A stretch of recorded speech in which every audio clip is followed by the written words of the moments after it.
The way we live and the choices we make during our lifetime directly influence how our bodies age.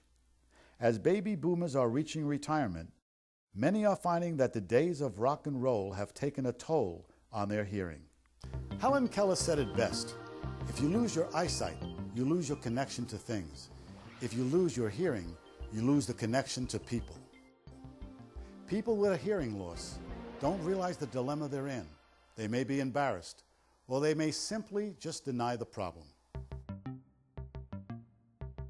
One of today's most alarming health facts is that the majority of Americans neglect their hearing entirely.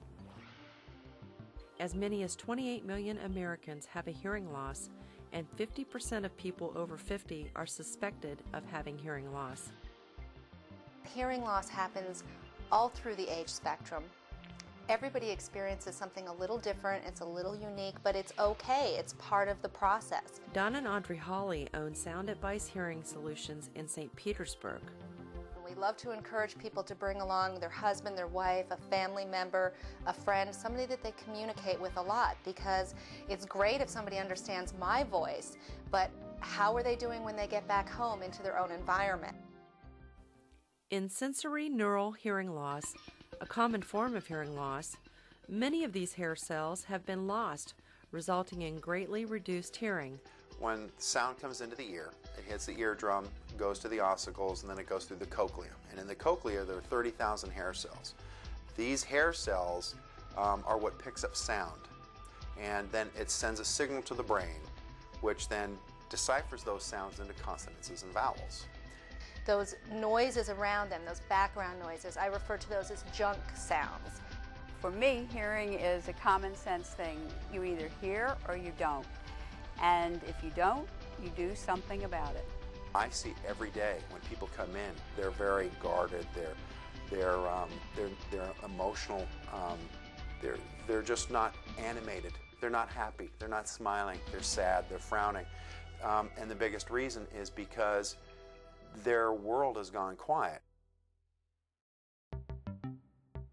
At Sound Advice Hearing Solutions, we are focusing on educating the patients and their loved ones. There are so many different emotions that come along with the realization that they're experiencing a hearing loss. And most of them have the same complaints, which is I hear okay, but I have a problem in noisy restaurants and crowds. I have a problem understanding my children, my grandchildren. I have a problem understanding when I'm in a board meeting or in a restaurant. We went out to a restaurant. Why, I'd have a lot of trouble hearing what people were saying that was sitting across the table from me. I did not hear well. I kept saying, who, what? Could you please talk a little bit louder? This is something that has happened. This is something you deal with. And since not hearing is not an option, you can't go through life, in my opinion, you don't go through life and just compromise with something as essential as hearing. Everyone should have a baseline hearing test. This simple, totally painless procedure is free at Sound Advice Hearing Solutions. The staff was very professional, and they helped me feel very comfortable.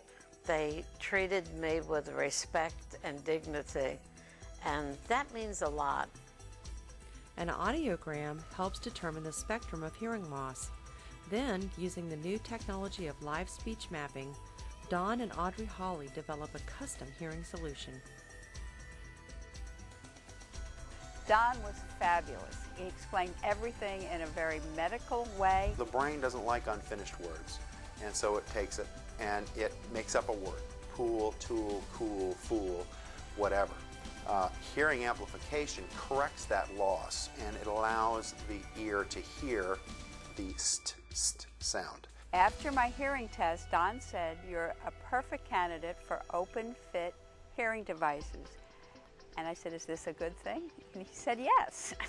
So when we bring the live speech mapping into play and we're able to actually see what the hearing device is doing, I can work side by side with the software, reduce down those low frequencies, bring up the high frequencies, and fine-tune the actual programming so that everything is in proper balance to give the best possible hearing that that device is able to provide for the patient. Audrey talked to me about the different devices that were available today.